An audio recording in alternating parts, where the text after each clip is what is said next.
What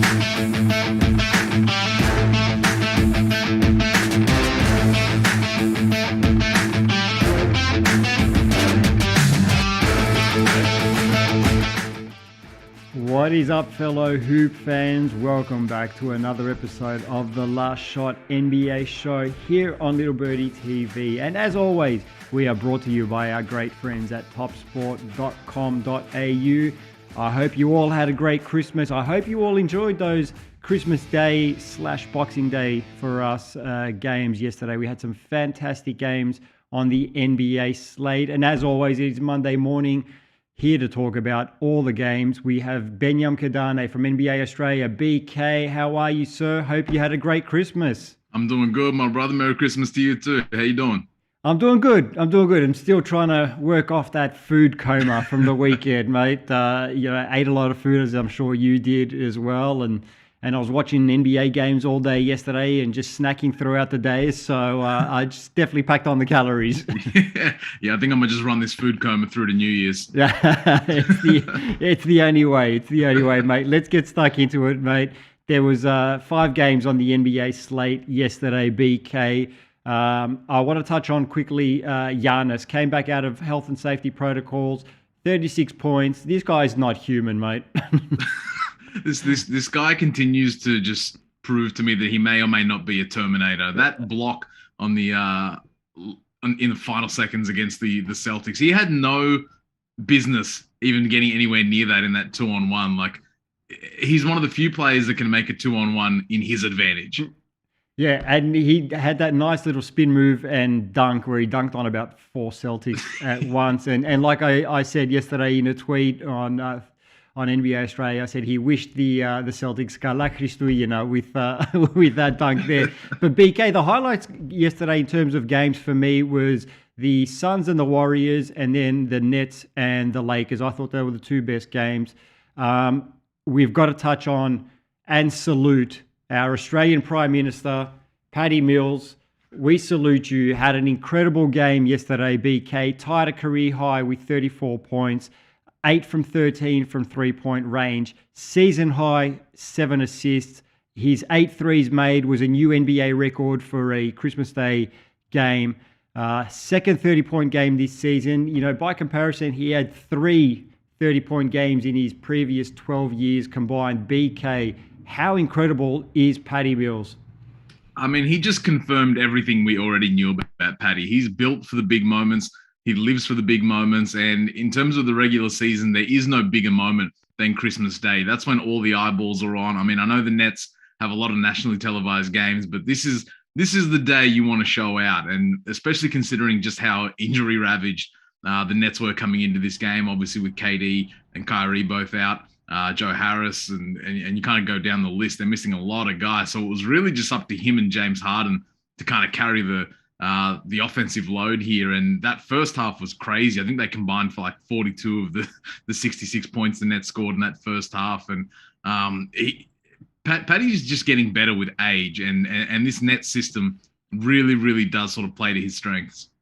Yeah, absolutely. And James Harden, who also had a 36-point triple-double, 36, 10, and 10. So he had a fantastic game as well. And after the game, he said that this is the best basketball that Paddy Mills has ever played. And they asked Paddy about it in the post-game presser, and he said, look, he goes, it could be, but he goes, I tend to play my best for my country, which I'm sure every Australian loved hearing that. But you're right, big stage, Christmas Day, these are the marquee games. There's no other sport on Christmas Day. So this is, the games that everyone's watching. It was prime for Paddy to have a big game. He did. He played like we know. I mean, every Australian knows what Paddy's capable of, and I'm glad that the Americans are starting to see that now as well, BK. I want to ask you this, though, because after the game yesterday, and obviously All-Star voting opened yesterday as well for the All-Star game in Cleveland in February. I want to ask you this because there's a lot of talk there, a lot of it by Australians saying, let's vote Paddy Mills into the All-Star. Look, we were speaking about him as a Sixth Man of the Year potential winner. He's not going to win that because he's starting way too many games. Could he be a sneaky All-Star selection? I mean, it sounds crazy, but is it? I mean, the Nets are the number one team in the East, so they've got to have at least two All-Stars. You assume that's one of those is going to be Kevin Durant, potentially James Harden. But, we've seen it in the past where that number one team gets a third All-Star. I think it was the Jazz last season, had Mike Conley sneak in there at the last minute. It's not the wildest idea, especially considering, how many guys aren't playing this season. Another point guard, Ben Simmons, not playing. Kyrie Irving, not playing. I mean, when you go down the list of other guards that are out there, it wouldn't be crazy to sneak Patty Mills in for that last slot as one of the reserves. I'm happy to take lead of this propaganda campaign to get Patty into the All-Star game. Yes, I'm with you, mate. I'm with you. Listen, I agree. I don't think it's inconceivable that Patty gets it. Look, I don't think he's going to be voted in, right? I don't think we, and when I say we, I mean Australians, I don't think we have the numbers to vote him in. But I think the coaches respect a guy like Patty and what he brings, and to the Brooklyn Nets and to basketball in general. Steve Nash has spoken very highly of him. He's, for me. Look, I don't know if it will happen, but it's not out of the realm of possibility that he makes the All-Star. Look, it'll have to be through the coaches and all that sort of stuff, to be. Can we get him in the 3-point contest at least? We've got to give this man something. Get him in something. Look, even get him in that skills challenge as well, because Patty in the ball handling is, he's been playing fantastic, controlling the ball for them this season. Look, BK, the second game I want to quickly touch on as well before we get into some All-Star talk in depth is the Golden State Warriors. Impressive win. For me, it was their best win of the season yesterday over the Phoenix Suns. No Wiggins, no Jordan Poole, no Damian Lee, all out in the health and safety protocols. Andre Iguodala injured. Obviously, they've got no James Wiseman, no Klay Thompson. The Suns had the second best defensive rating behind the Warriors, funnily enough. So these two very good defensive teams. But the Warriors made a statement to me, BK. They used a variety of lineups. They slowed the Suns right down. And won on the Suns' home court. Was this a statement win by the Golden State Warriors? Absolutely. I think so for two reasons. One, beating the Suns, we've seen them play twice already this season, and they've both been probably the highest level of basketball between two teams that we've seen all season. As you mentioned with their defense, they did a great job containing Devin Booker, which isn't an easy task. And then on the flip side, you have Steph Curry, who has struggled on Christmas days in past. He's hasn't shot the ball well. He's barely scored compared to his usual output. But the fact he was able to put up 33, didn't shoot the ball again incredibly well, but he was still very, very productive. And Otto Porter Jr., I did not see them running plays for him at the end of this game. That was not the guy I thought that was going to take over on Christmas Day for the Warriors. I was watching Otto Porter, and he was hitting these threes, and then he was staring down the Suns bench as well. And I was like, where's this guy come from with his confidence? Like, I love to see it. And just quickly on Steph Curry as well, you mentioned, I kind of forgot that he hasn't really performed well in Christmas Day games. And I was watching the game, and at one point they said he'd scored 20 points. He got 20 points, and they said it's the first time he scored 20 plus points in a Christmas Day game, and my mind was just like, what do you mean? What do you mean Steph Curry hasn't scored 20 points in a Christmas Day game? But he finished with 33, which was a new Christmas high for him. They're now the sole leaders in the Western Conference, half a game in front of the Phoenix Suns. That's going to be the Western Conference Finals for me. I'm calling it now, and that's going to be an incredible series if it does happen. BK, let's get on to the All-Star voting. Like we mentioned, All-Star voting opened yesterday for the starters. We've made our predictions on who we possibly think will get the starting nods for the Eastern and Western Conference teams.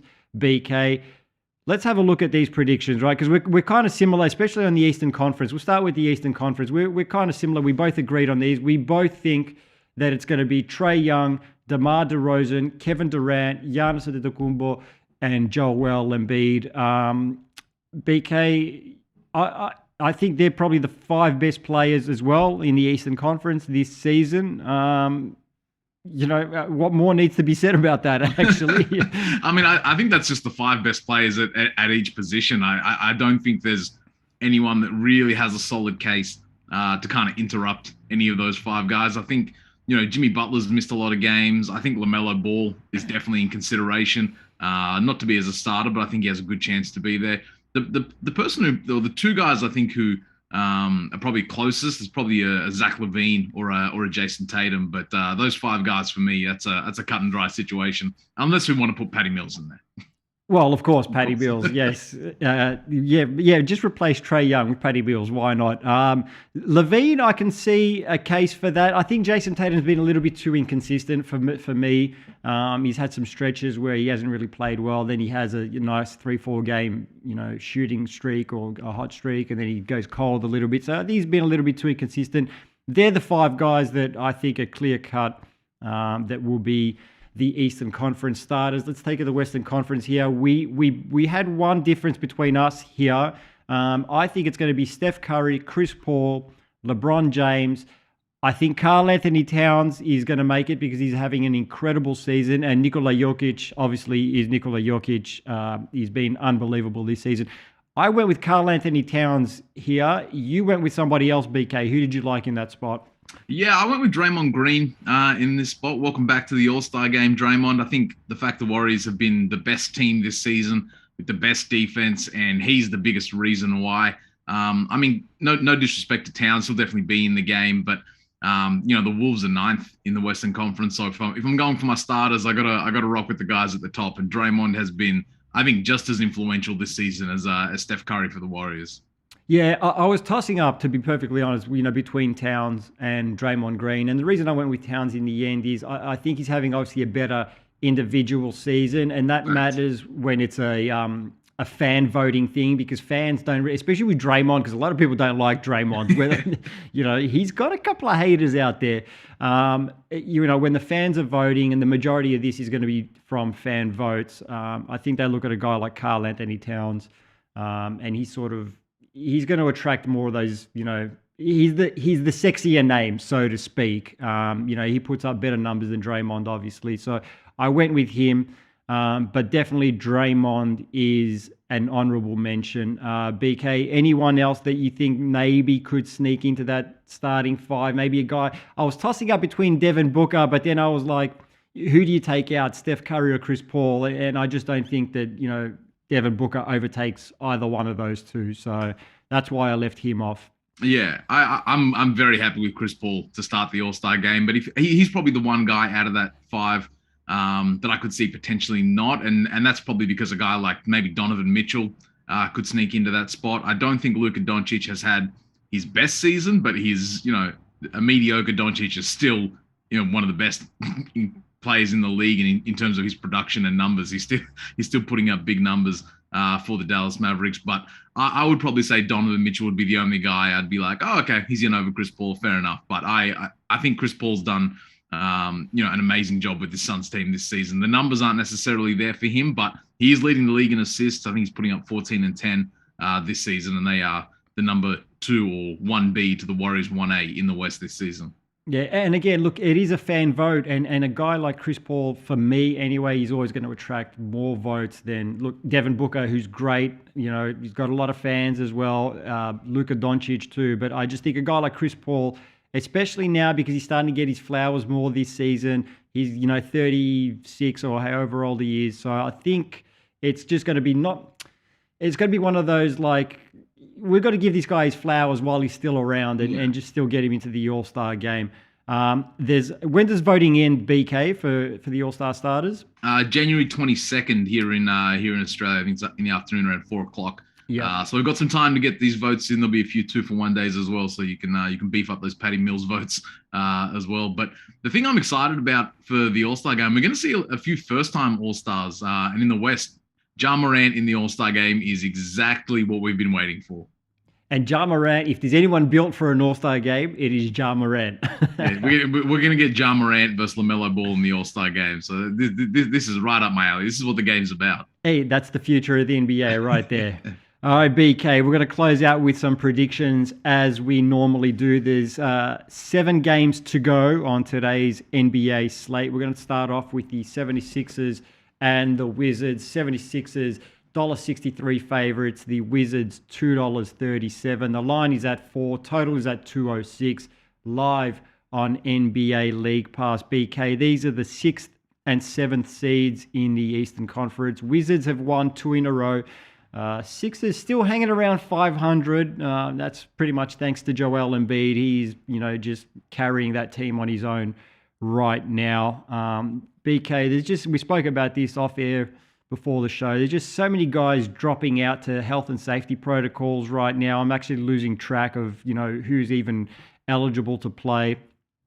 Both these teams have been hit at various points throughout this season. This one's tough, but you know what? The Sixers are favourites, but I'm going to go with the Wizards at home in a close one. Hey, look, the Wizards are on a little bit of a mini resurgence. Shout out Kyle Kuzma, but I just don't know who's guarding Joel Embiid on this team. Is it Daniel Gafford? Joel's going to be too much for the Wizards.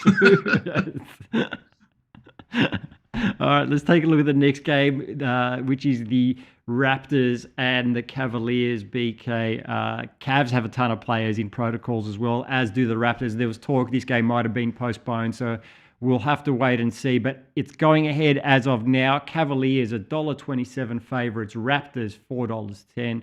The line there is 8.5. Total is at 208.5. Live on NBA League Pass as well. BK. Cavs had won 6 in a row, but lost to the Celtics just before Christmas. Again, missing a ton of guys, as are the Raptors. It's getting harder and harder to predict these games because you just don't even know who's playing, BK. Look, I'm going to go with the Cavs at home in this one. Yeah, there's going to be a lot of who on these rosters because I think last week the Raps signed like 5 different replacement players, but I'm going to rock with the Cavs as well at home. It's